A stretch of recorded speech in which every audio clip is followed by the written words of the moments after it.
Kanda in Accra. Coming up this evening, minority steps up pressure on government to ensure the immediate payment of cocoa farmers for produce supplied since November last year. We have details of that for you in a moment. Also coming up, still on that though, the Licensed Cocoa Buyers Association of Ghana is calling on government to urgently outline a clear roadmap for alternative financing arrangements for the cocoa sector. And later in the bulletin, Accra High Court's decision to slash self-styled evangelist Agrada's 15-year sentence to 12 months leaves the legal community divided. We'll try and explore the options available for the state and also what next and what does this mean going forward. Details of all of these, including business and sports, at the latter end of the show. My name is Martin Asiedu-Dati. Let's bring you the news summaries now with Nura Mohammed. Hello, Nura. Hello, Martin. Good evening. You're welcome to the news summaries on Hot Edition.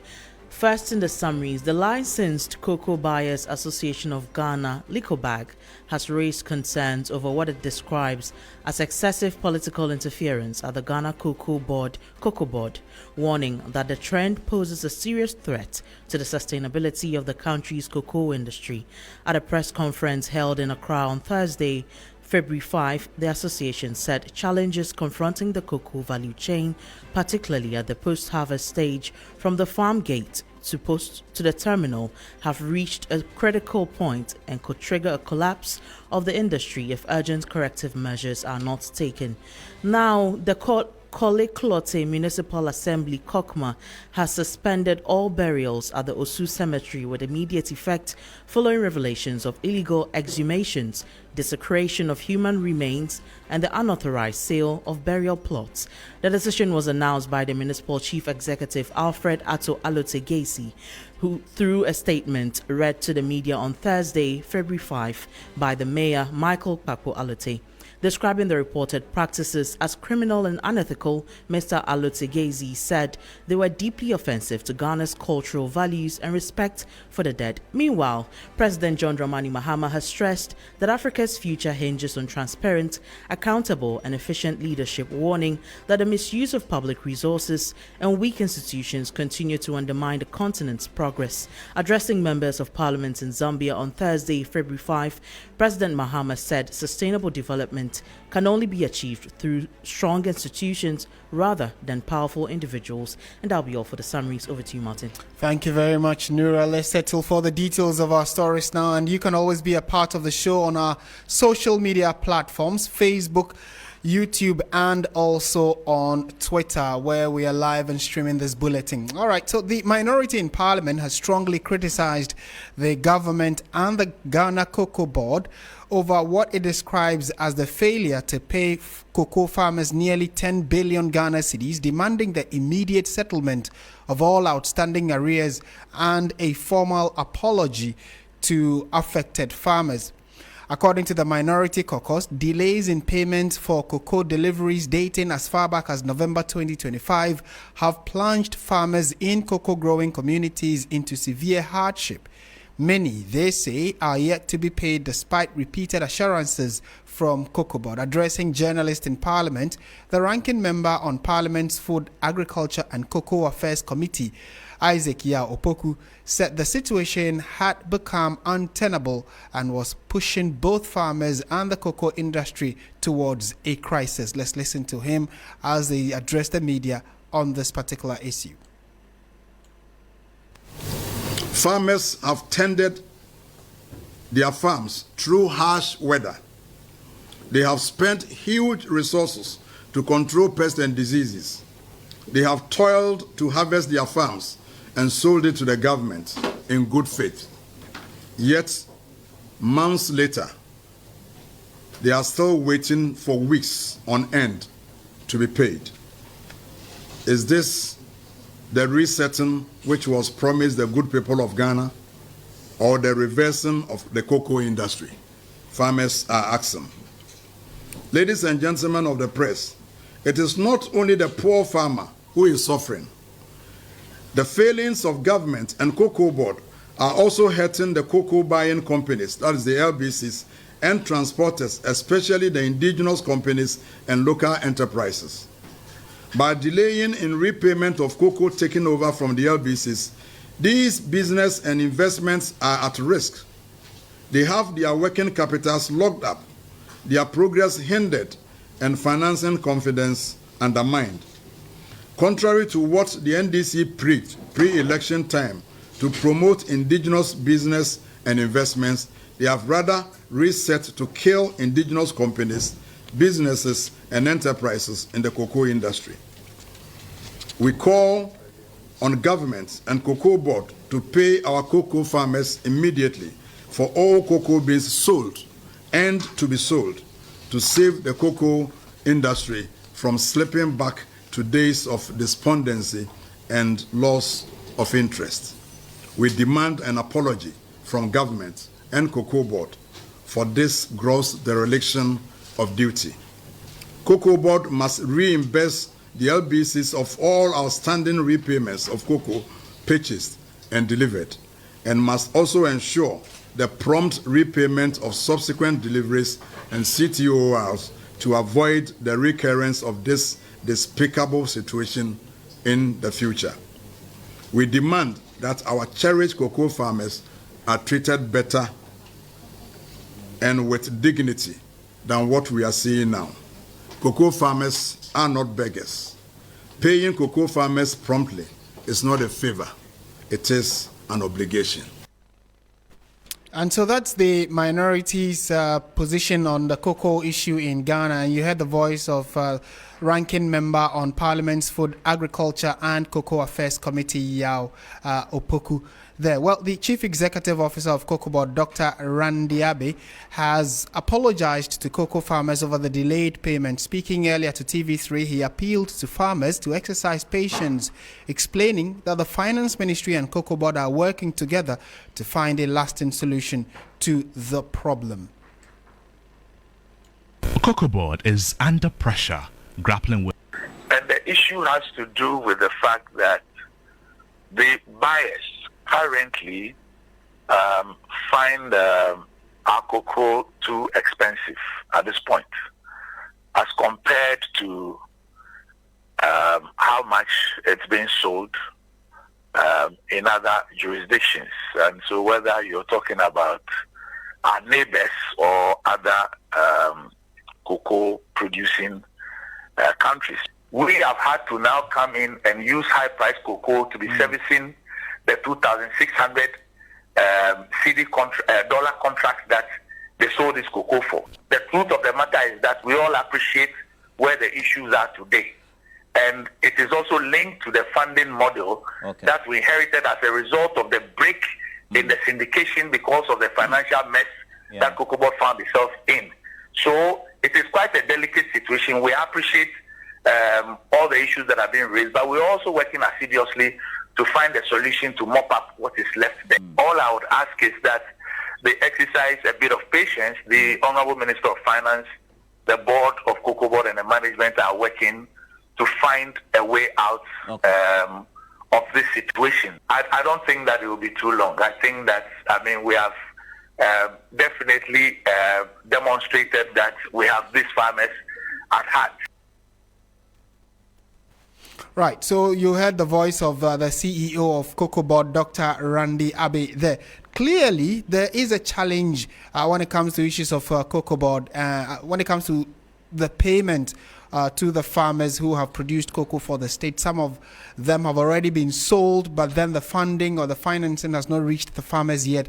And it's on the back of that that the minority in Parliament is asking for an apology and then an expedited effort to ensure that the farmers get their due when it comes to issues of payment.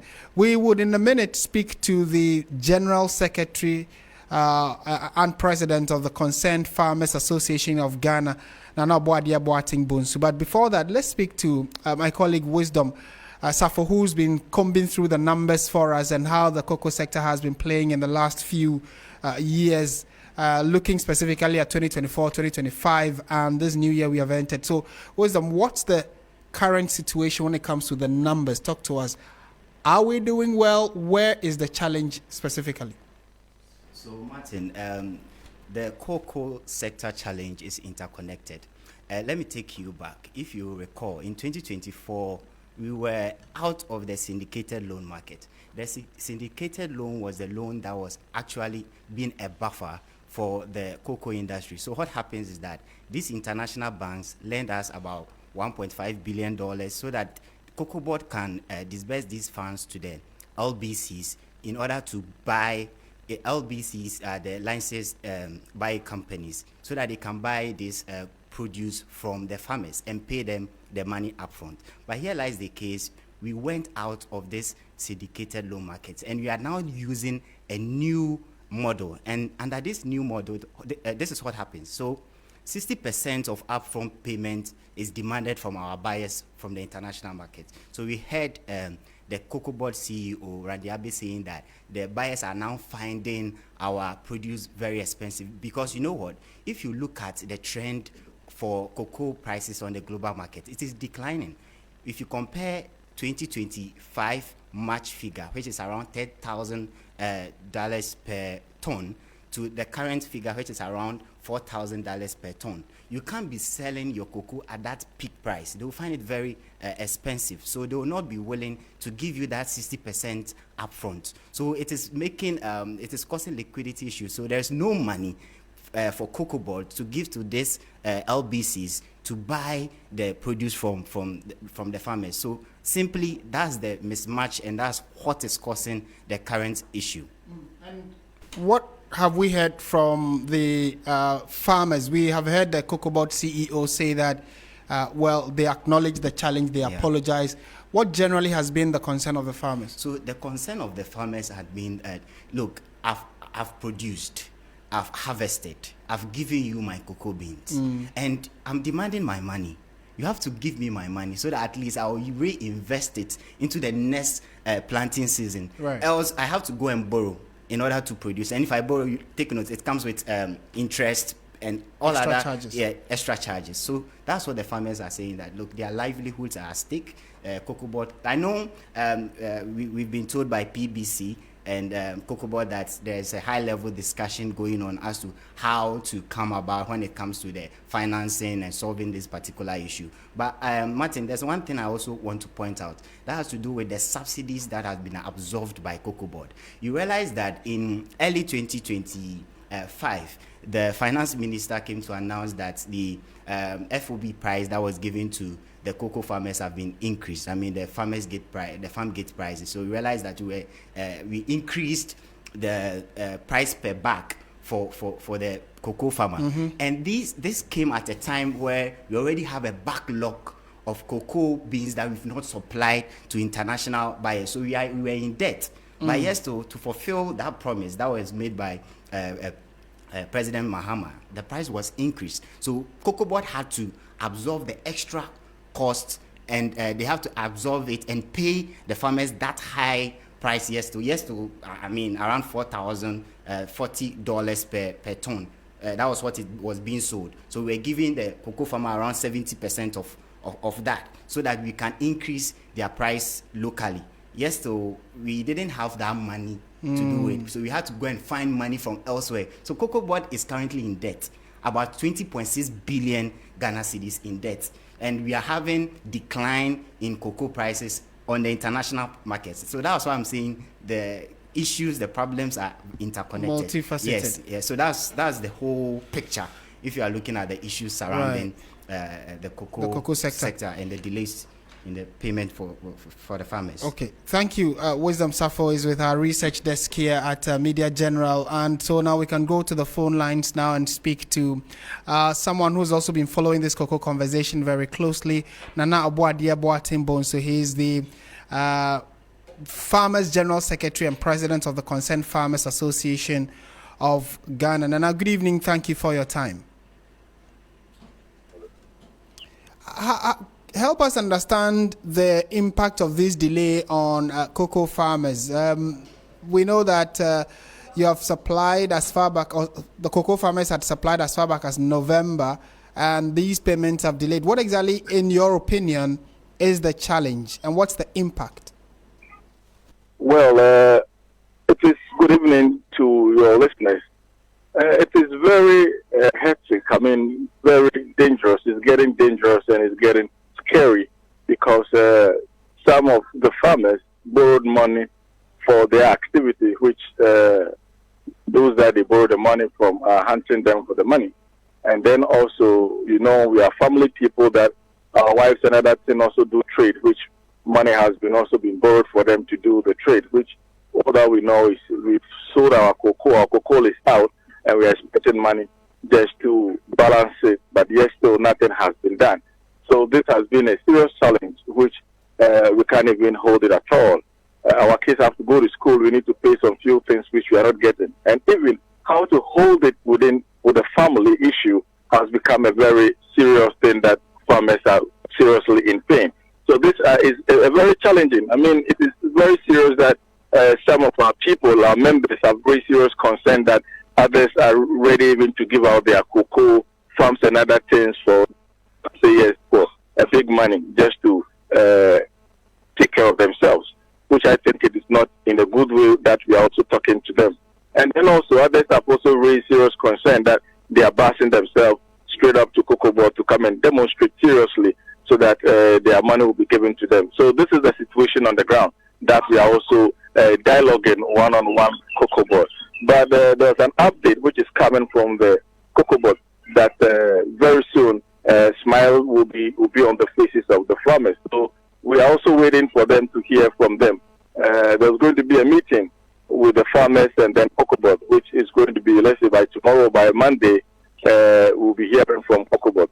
So that is the situation on the ground. Right. And so it actually dovetails into my question, which is the next question, which is that the Cocoa Board has apologized and given you an assurance. And you are saying that, well, based on the assurance, you are going to be optimistic that latest by Monday you start hearing something positive. Is that it?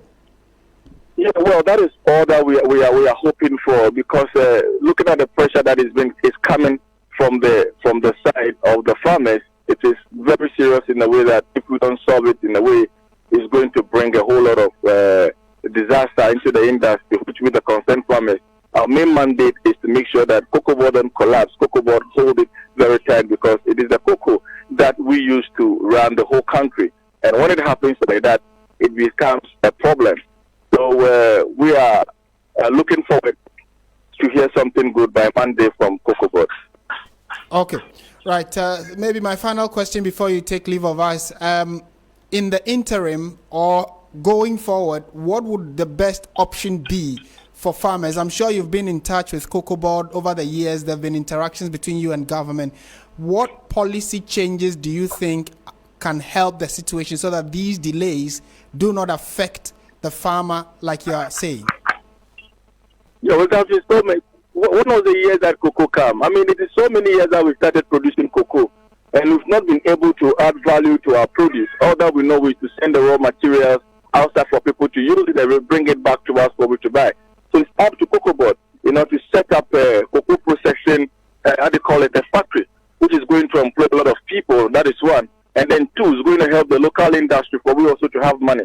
So at the end of the day, we are not going to face this kind of challenges that is happening. If we do produce or we do add value to our produce within the country, I don't think there's going to be a challenge like this that for the past 3 months we are not having our money. So I think going forward, Cocoa Board has to think about it and then set up a cocoa processing, factory which we can add value to our produce that the other countries that they don't even have cocoa can also benefit, can do it. We produce cocoa in this country, but our children in school don't even benefit from our produce. That's a fair point. Media general, this morning I don't think you people have been taking cocoa, even your snack. You are not even taking the cocoa drink, which you have to take it. So it's something that we are putting up to Cocoa Board that I think with this very year they have to set up. Putting up a cocoa processing factory doesn't cost much that they can do it. They can do it. So I think they have to look at that sector so that at the end of the day it's not going to be a mess like the way we are in now, that we the farmers don't even have money as it is. That's a fair point you make. Totally agree with you that it's long overdue that we start processing our own cocoa here in Ghana. Thank you for your time this evening.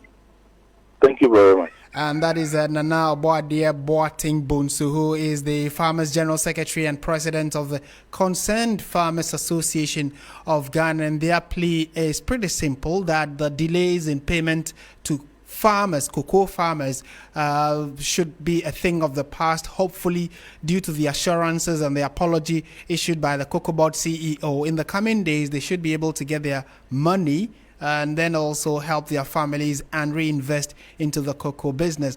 Clearly, we can tell that as a country, our strongest backbone when it comes to the economy has been our sale and export of cocoa beans. And the concern now is that we've done this for several decades, but unfortunately, we don't seem to be getting it right, where farmers produce, government buys from them as an off-taker, and then when they do sell, or they are unable to sell, the farmer is impacted because the funding or the financing is not as reciprocal or immediate as they expect. So going forward, Ghana as a country should first of all start thinking of how to process our raw cocoa beans instead of sending them out in that manner. Because if we do that, it will in and of itself start creating jobs in other sectors in the value chain as well. This is Hot Edition on 3FM 92.7. We know that the association has also been speaking. So the Licensed Cocoa Buyers Association of Ghana, LICOBAG, is demanding an immediate roadmap from government on new financing modules for the cocoa sector. The association says with over 300,000 tons of beans piling up, government must act immediately to prevent a shutdown. Ghana's cocoa regulator, Cocoa Board, has come under pressure over its inability to raise funds to pay arrears owed to cocoa farmers since November 2025. The Licensed Cocoa Buyers Association of Ghana attributes Cocoa Board's challenge to a myriad of factors, including excessive political interference. The association is calling on government to provide a clear roadmap toward addressing the financing gap. Let's listen to Victor Ja, who is the Secretary General of the Licensed Cocoa Buyers Association of Ghana.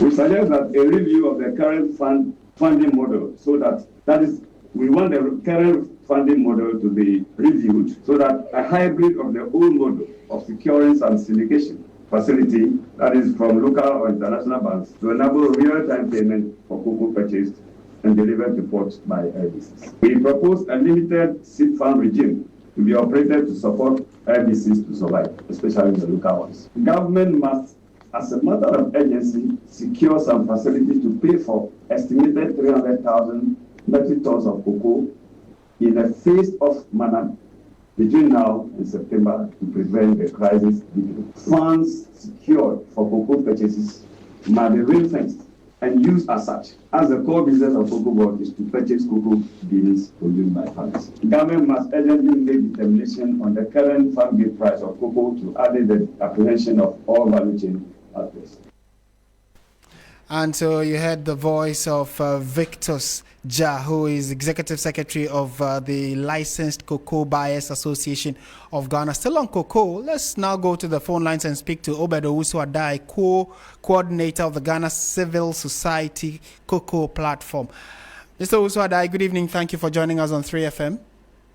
Hi, good evening, Martin. Thank you for having me. We know that, this has been a major challenge for the sector for several years now. We are in 2026. We are hoping that things will change. What, in your estimation, should be the strategy going forward as regards how government can secure funding and pay the farmers on time, because they need to reinvest and also take care of their lives? So what is your assessment of the situation? What is the way forward? Well, once again, thank you, Martin. And I'm happy that you got it spot on. This is not isolated. It didn't happen this year. It's been a problem that occurs, has been reoccurring almost every year since Ghana changed our cocoa financing arrangement. In the first place, let me put it on record that for civil society, especially the Ghana Civil Society Cocoa Platform, we were 100% in support of government wanting to change the existing financing mechanism, i.e. trying to work with the chocolate companies and then the cocoa companies to secure funding to pay farmers instead of going to the Eurobond market to syndicate loans. But what we are beginning to realize, and this is where the solutions come in, is that probably we were too hasty in going that way. We could have had a hybrid. And I was listening to the soundbite that you just played, and I think I agree with the gentleman that spoke, that we were too quick in transitioning from the syndication into this new funding arrangement where we were overly dependent on the chocolate companies. Martin, what is happening is that the chocolates and the cocoa companies on the international market, they have caused this problem. They are refusing to pay upfront for the beans that they are supposed to take from Ghana because of several reasons. They're arguing that Ghana's cocoa price is high compared to other markets and that the international market is dropping and Ghana needs to revise our prices downwards. So the solution, I think, is that government needs to go to the table with the license buying companies, with the chocolate companies, and probably local financing institutions and come to an arrangement where especially the local license buying companies can be resourced to be able to purchase beans for Ghana. But on record, we are in support of the new funding arrangement. I should put on record. Right. Briefly, I know that you have just hit the nail on the head about how government needs to re-strategize going forward. But in the interim, is it true or not that Ghana's cocoa comparatively is more expensive than those from our neighboring countries and other cocoa producing countries? Well, Martin, sadly it is true that currently the farmer in Ghana is receiving higher than most of the other African countries because the price on the international market has dropped on the international market.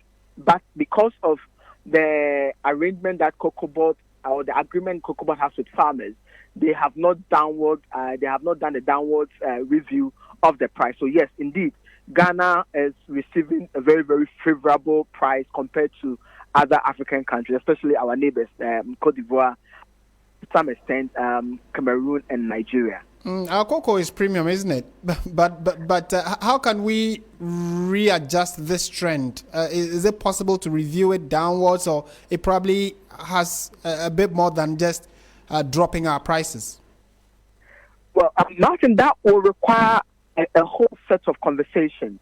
I'm saying this because for a very long time, when the price was high on the international market, government refused to increase the price, and our neighbors were enjoying whilst we were not enjoying. So now that the price has dropped on the international market, the government doesn't have the moral right, unfortunately, to come to us farmers and say that we are reducing it, because the argument we will make to them is that when it was high on the international market, you were still giving us peanuts, and so you have no justification now. But I think the bigger question is, we need to revise our cocoa price mechanism, how we price our cocoa beans.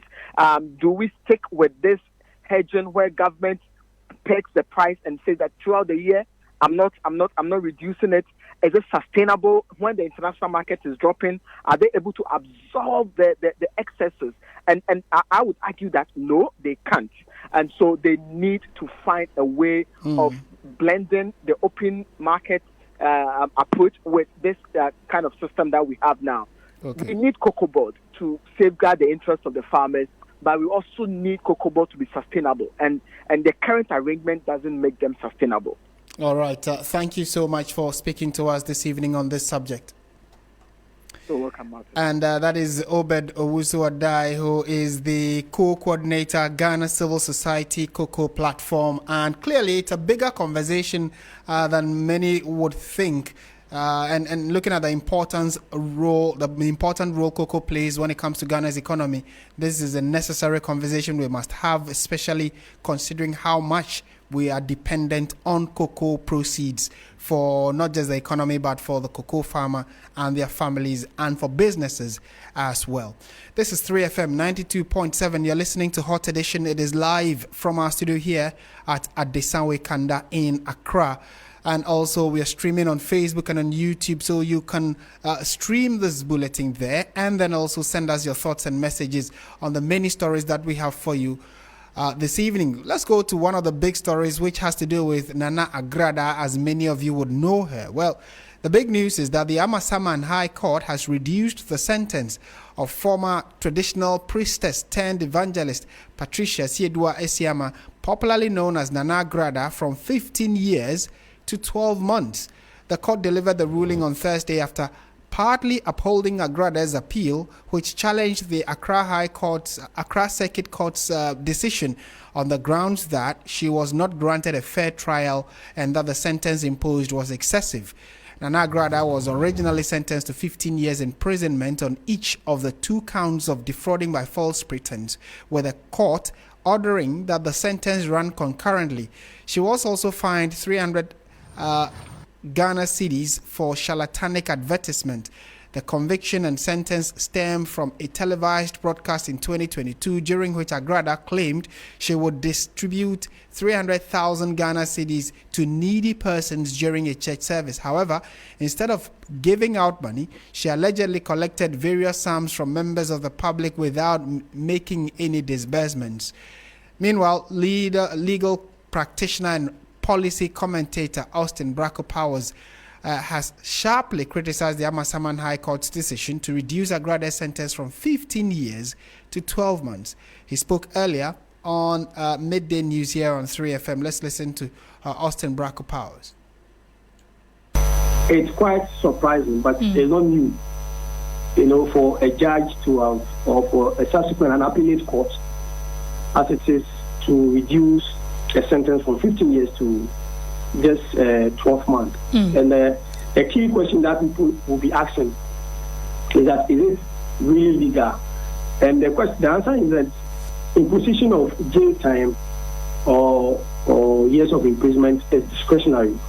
Just that the law has circumscribed the years that must be imposed. And in fact, looking at the charges, the basis of which Agradaa was convicted and sentenced, he was charged with one count of charlatanic advertisement and 2 counts of defrauding by false pretenses. And with the charlatanic advertisement, the punishment is a fine. So it's a misdemeanor where the punishment is a fine. When you are convicted, the punishment is a fine. But with the 2 counts of defrauding by false pretenses, that is a serious offense. In fact, it's a serious offense. Defrauding by false pretense is a second-degree felony. And when you look at Section 296 of the Criminal and Other Offences Procedure Act 1960 and 30, it provides that when a person is convicted for defrauding by false pretense, the person is liable to a term of imprisonment not exceeding 25 years. So the trial court, which was the circuit court, it has had to decide to impose a 15-year jail sentence. So it's curious to reduce it to just 1 year, 1 calendar month. That is more like making mockery of because I think judges have discretion to impose jail term, but sometimes they must look at what the law says. They must take solely from the law. They must act within the legal framework. The law says it must not exceed 25 years.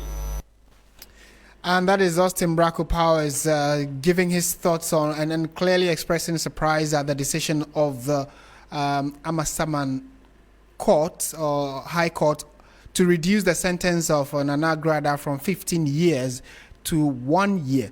Let's get the thoughts of private legal practitioner Martin Pebu. Give us some legal education on this. Good evening, sir. Thank you for joining us on 3FM Council. Yes, good evening, ma'am. Evening. Right. Were you surprised when you also heard the news about the reduction in the jail term or the appeal that Nana Agradaa put forward, which has now been reduced to a year? Yes, but positively surprised. That means, yes, pleasant. It's a pleasant surprise because, for some time now we've been saying that some of the prison terms are excessively harsh. Yes, some of the terms are harsh. So to see that, okay, this is a forward-looking judge who has reduced it this way, I'll be slow to criticize it because, number one, I haven't seen the full judgment. So once you haven't seen the full judgment, as a lawyer, it's impossible to do a constructive criticism because you've not seen the reasons, etc. So we have to hold our horses till the judgment is out. Right, and maybe the English is not even coming. Maybe for purposes of education, help us understand what the considerations are when a judge is going to give a final verdict. Arguments from lawyers, etc. But to arrive at 15 and then someone else slashes it to 10, what goes into the thinking generally before judgment is given? Good. So here, the rules, we just have broad guidelines. They don't help a sitting judge that much. So things like age, okay? Then is the person a first-time offender? Then they would also mention the frequency of that offense. Is it on the ascendancy? Is it threatening society, right? Then the harm that's been caused, right? These are, and then even beyond this, some of the laws themselves, there are certain restrictions on how to sentence. So we heard Lawyer Bracco Power says that the maximum is 25, meaning that don't make a mistake and go beyond that, because in times past, people have the tendency to do what? To go beyond. You know, in this same Ghana we are talking about, sometimes past, we used to kill people for robbery. Yes, that was the sentence, death. Yes, I have clients who are on that death row because they committed robbery at the time that the sentence was death. So I'm saying that so some of the offenses, apart from the age, the the ascendancy, that's whether the crime is such a serious one that's causing fear and panic in society, okay, and those other ones that I've mentioned. Apart from that, the sentence, the specific laws themselves sometimes give some guidance, but they are not sufficient. We try to do a sentencing guideline, but it's very rudimentary, and then we didn't even pass into hard law. And so you see that some judges will tell you that it's not binding, it's a guide. If they want, they go by it. If they don't, but elsewhere matters. If you see the sentencing guideline alone, very big book, fat book, trying to help judges in every respect. So the truth of the matter is that as we develop generally, then our manners soften. It's just like the way you see now that we develop far more, you see that we have to throw out the death penalty. So now over 97% of the offenses, death penalty has been abolished. Now it's only the one in the Constitution, high treason, that you still have death penalty. And also when it comes to the military, we couldn't remove it from the Act 104 from the military. But the point I'm making is that you see now we've developed more as a nation, so we soften, okay? So there's that correlation that the more generally you develop, then the more you soften and you look at other considerations, rehabilitation, etc. So as for your question that what does a judge go look at, these are the things that I've mentioned, the age, the deterrence principle. Do they want to give a deterrence? But before you say you want to give a deterrence, there are special conditions. You just don't look at this accused person and say that you use him as an example to deter others. No. And then there are other ones that I've mentioned. Okay. Yeah. Right. And maybe finally, before you take leave of us, there are those who say that this decision to slash down the 15 years to 1 year could in and of itself allow people to, misbehave, for lack of a better expression, or knowing that this kind of crime or people who are doing similar things know that maximum a year, 2 years, if you're able to appeal, you probably might get less. And it would encourage people to want to go down this line. Is that a thought you share, or you think it is, far-fetched? Yes, it's far-fetched. That argument, you hear it all the time. Anytime we are softening, or if the word is not softening, we are moderating sentences. When we're doing the death penalty, that's how people said, to encourage people to murder others. You see, the death penalty was thrown out a little over 2 years ago. We've not seen any reported astronomical increases in deaths, in murders. You see, yet when we're working on death penalty, no. It's there for a purpose. There will be a high murders, etc. You see, it didn't happen. This one, that's the same. And this one, let's not forget that this is a second degree felony. So now Agradaa, right, is a convicted felon. When she goes to the U.S. Embassy looking for a visa for UK, then when you fill in the form, you ask, have you ever been convicted of a felony? He has to tick yes. Then when she gets to the interview, they want to get details. So her chances of traveling out have been greatly diminished. Many other great countries. And it's a lifelong stigma. She's a convicted felon. It's a lot. Of course, once again, because now we've developed a bit, so it's not as stigmatizing as when we were far younger. But it's a great inconvenience to be a convicted felon. Oh, no. There are a lot of places, everything they have to do for you, they have to scrutinize you double. So something that Martin said that they'll ask you 3 questions. For a felon, you have to ask more. And so many things. So it's not a child's play to be a convicted felon. No, it's not a child's play. So she will suffer it for a long time, and actually for the rest of her life, unless she can get it overturned. But that's not what happened in the court case. So let's not take it that she's been given a slap on the wrist. No. It's not a slap. Right. Counsel, thank you so much for your education and your thoughts as always. You're welcome. And that is Martin Kpebu, who is a private legal practitioner, sharing his thoughts on the Agradaa sentence slash, where he clearly is saying that he's positively surprised about the development, and says that it's actually a positive step in Ghana's jurisprudence, considering the fact that we are changing gradually as a country when it comes to the law and legalities, and this is one such step in the right direction.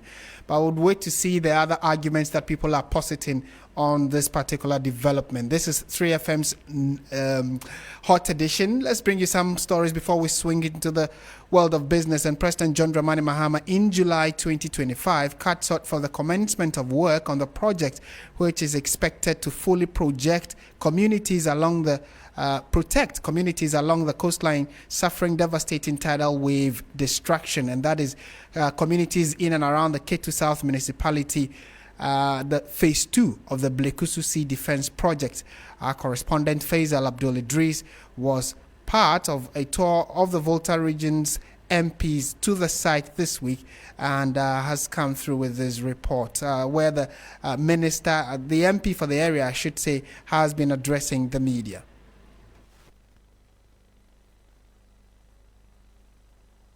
It will be presumptuous of me to just use my layman's eye to say it is 10% or 25% and then start arguing with what the minister has said. All I can say is that I'm so happy to see them on site. I have seen the work that they have done. Saving the school has been the problem, but I'm glad that they've put boulders around it. So what is left of the school is there. My expectation is that the work is done speedily, so that we see what can be done with the community. Technically, they've done a lot. If you look at the drawings that have been done so far and the protection, you could see that the sea will not go to the other side. I am really, you realize I wasn't talking because 5 years ago when we came, there were houses here, but now you don't even find anything. I remember some time ago we came in a classroom there. People were living in that classroom because the houses were washed away. Today, you see that we are reclaiming the land. And so I'm grateful to His Excellency the President. My sister, who has been crying all the time, the questions she asked in Parliament has been her sea defense. Life will return to this place. Initially, we were thinking of alternative livelihood. And the alternative livelihood is that when they return, they'll have a fish market, they'll have a landing beach, they'll have a place where they can trade. There'll be a cold store here. And that's the promise of John Mahama, and he will surely deliver. And you earlier heard the voice of Jifa Gomashi, who is the Member of Parliament for the Ketu South constituency. This is still Hot Edition on 3FM 92.7. Time now for the latest in the world of business.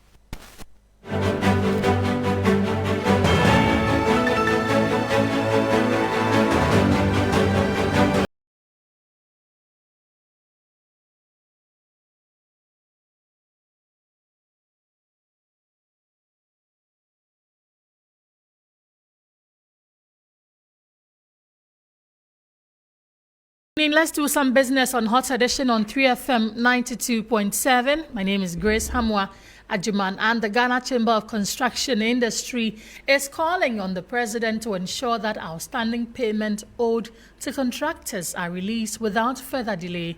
The appeal comes despite a presidential directive for funds to be paid into the road fund to settle contractors' arrears ahead of the Yuletide season. The newly inducted chairman of the chamber, Nana Oparekwafu I, says the funds have yet to be released, a situation he warns is hurting contractors across the sector. He was speaking at the chamber's handover ceremony and the inauguration of its governing council and standing committees.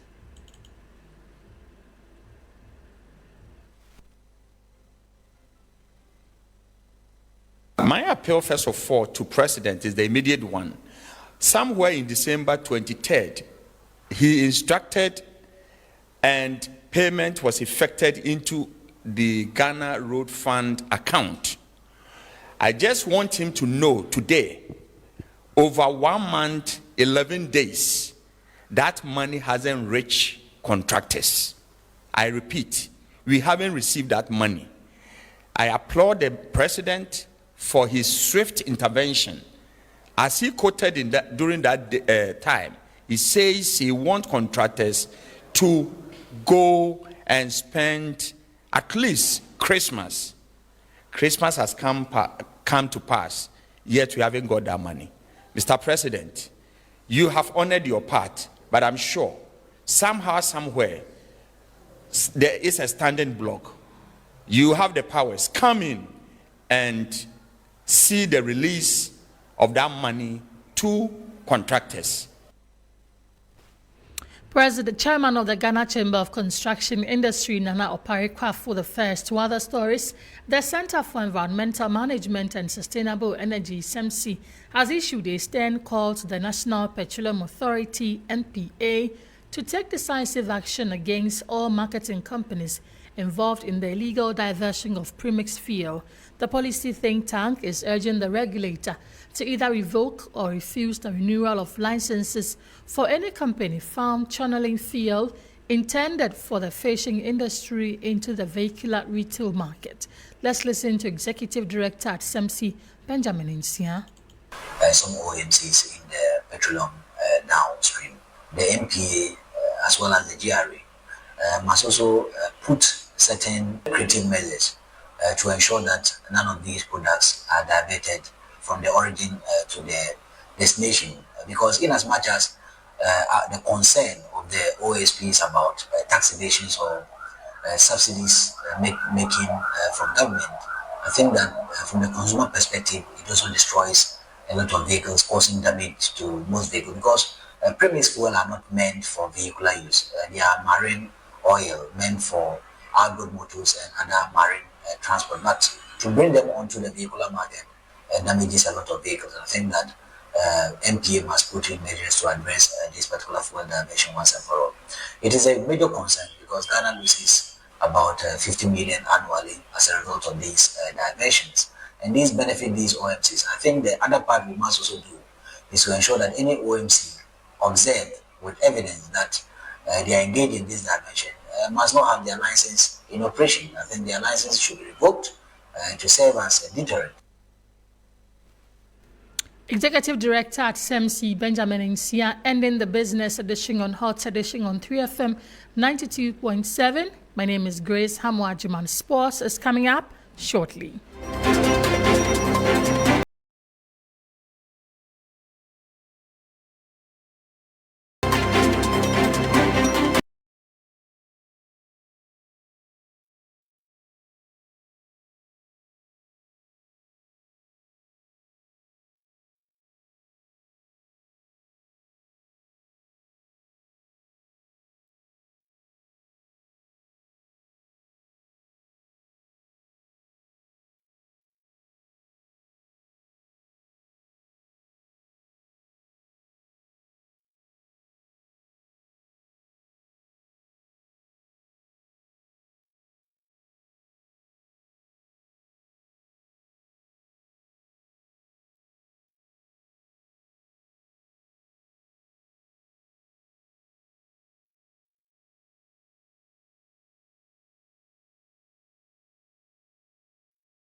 details in the following report. As part of preparations for the 2026 Women's African Cup of Nations, the Black Queens of Ghana will be playing a 4-nation tournament in the United Arab Emirates called the Pink Ladies Cup. They will be playing alongside Hong Kong, Russia, and Tanzania, who are also in the Women's African Cup of Nations Group B. Remember, Tanzania will be playing alongside South Africa, Burkina Faso, and Cote d'Ivoire. For the Black Queens, this is a major test as they hope to make it to the semifinals of the 2026 Women's African Cup of Nations and grab a spot for the 2027 Women's World Cup, which will be staged in Brazil. Coach Kemlas Bjorkegren will be using this 4-nation tournament to fine-tune his squad ahead of the Women's African Cup of Nations. Remember, the Pink Ladies Cup was designed with a vision of supporting the development of women's football. And so from the 28th of February to the 6th of March, the Black Queens of Ghana will be in the United Arab Emirates for this 4-nation tournament.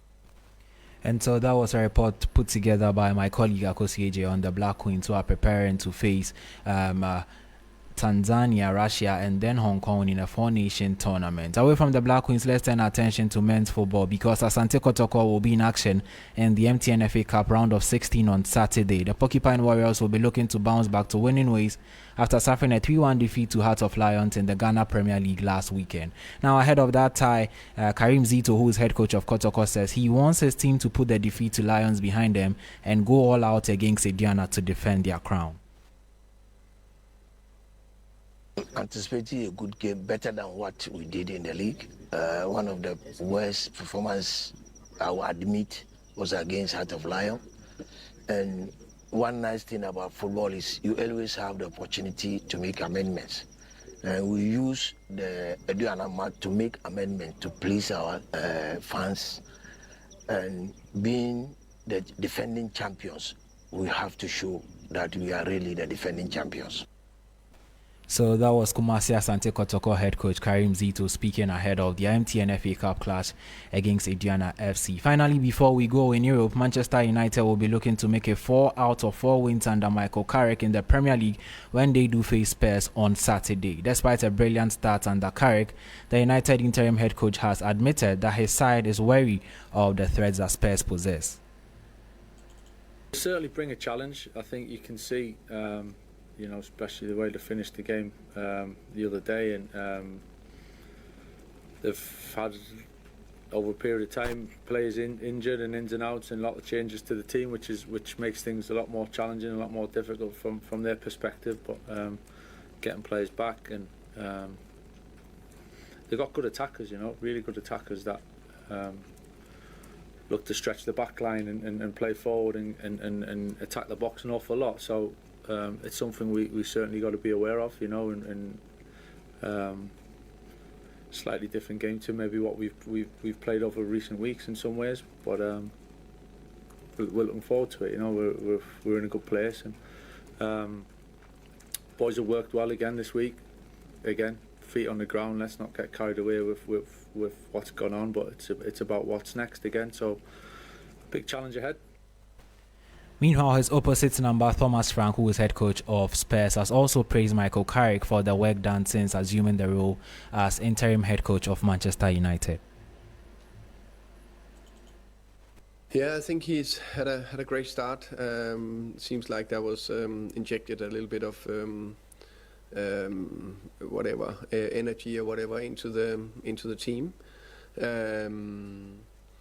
And I think it looks like some of the players are they are in a good place. We know the threats. I also think the post before from Brian Mbermo, Ahmad, Cunha, and we know Fernandes is getting this team ticking. He's done that the last 4 or 5 years. It's been incredible. So it's a threat. It's a challenge.